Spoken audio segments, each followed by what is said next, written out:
When you think about tragedy and triumph in the universe of New Eden, few civilizations embody both quite like the Minmatar. A people forged in fire and tempered by centuries of struggle, their story is one of endurance, resistance, and an unyielding quest for freedom. So, settle in, because today, we're diving deep into the history of the Minmatar Republic, how it rose, fell, and rose again from the ashes. Our story begins far back, in AD 8017, when human explorers from Earth stumbled upon a system they dubbed CMS-17. Imagine their excitement, pilots, as they discovered not one, but two perfectly hospitable planets.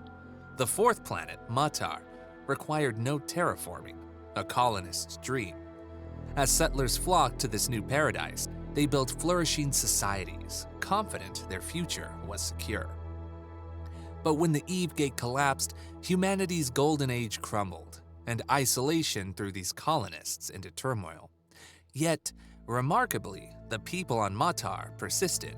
Without Earth's support, technology regressed, but the indomitable human spirit endured, planting the seeds for a unique civilization to rise. Fast forward through 10,000 years, and what began as scattered colonies transformed into distinct tribes. Through generations of conflict, trade, and eventually unity, these tribes coalesced into the Minmatar Empire. United under a common banner, by AD 2374, their society thrived, stretching out into space and colonizing neighboring systems. But, as fate would cruelly have it, their empire was not destined for peaceful prosperity. On a dark day, ominously called the Day of Darkness, a cataclysm arrived from the stars. In AD 22355, the Minmatar Empire faced its greatest challenge, the Amarr Empire. Driven by an insatiable religious zeal to reclaim all human life, discovered the thriving Minmatar civilization. The day the Amarr fleet appeared, a violent storm darkened Matar's skies, a grim omen of what was to come.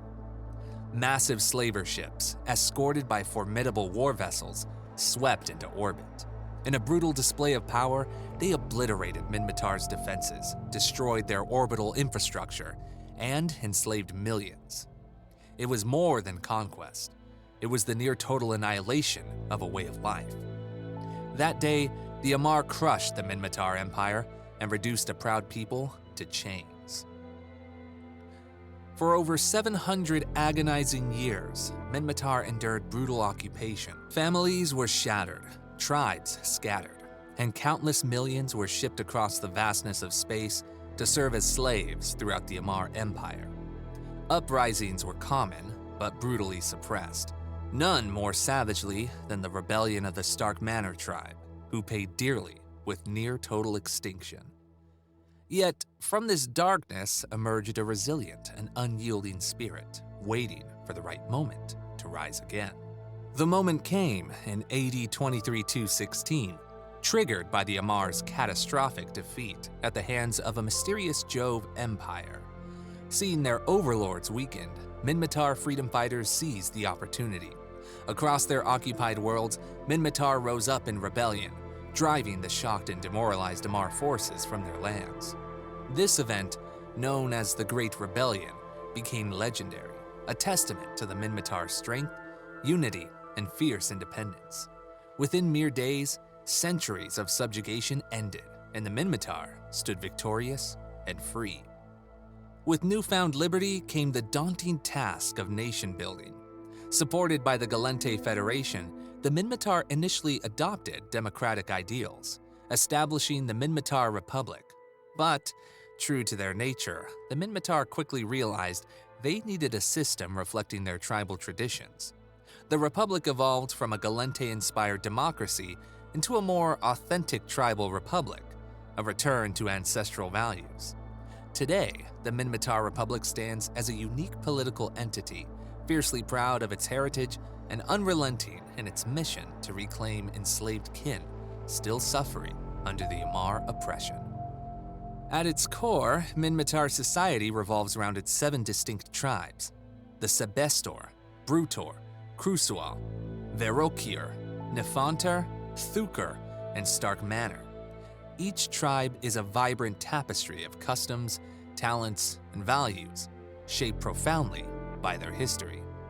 Each tribe governs its own affairs, united by mutual respect and common cause. This structure ensures a dynamic, adaptable republic, uniquely suited to the harsh realities of New Eden. Today's Minmatar Republic operates under the Tribal Council, a powerful body composed of the chiefs of each tribe, collectively guiding the nation. Presiding over this council is the Sanmatar, a mediator and leader who embodies Minmatar unity. The Republic Parliament exists, though diminished in influence, handling routine administration under the Council's oversight. Minmatar justice and security are handled by the Republic Justice Department and the formidable Republic Security Services, fiercely dedicated to protecting freedom and hunting slavers. Few symbols define Minmatar culture like tattoos. Far from mere decoration, tattoos narrate a Minmatar's identity, achievements, and heritage. Once suppressed by the Amarr, tattoo artistry has reclaimed prominence, with artists tirelessly working to restore the lost elegance of ancient designs. At adulthood, every Minmatar undergoes the sacred Voluval ceremony. Here, destiny itself seems etched into their skin, with markings that define their place within their society, a profound moment symbolizing their transition from youth to responsible adulthood. While tribal spirituality remains strong, the lingering presence of Amarr religious indoctrination adds complexity to Minmatar society. Some freed slaves cling to the Amarr faith, creating tension within tribes. Others blend old beliefs with elements of Amarrian doctrine, resulting in controversial hybrid religions. These spiritual divisions underline the challenges Minmatar face in reclaiming their cultural identity while confronting the shadows of their past. The Minmatar Republic today stands not only as a testament to endurance, but as a fierce beacon of freedom in New Eden. Those scars from centuries of oppression remain. Their spirit is unbroken, driving them forward in eternal quest to reclaim their lost kin and forge a brighter future. In the words of Minmatar elders, they have survived the darkness. Now, they thrive in defiance of it. Well, there you have it, guys. Some Minmatar lore in the universe of EVE Online. I apologize, this video is a bit shorter than usual, but hey, I edit all my videos, so it does take a while. But if you reached this far into the end of the video, I would really appreciate it if you did subscribe. Thank you all, and I'll see you in the next video.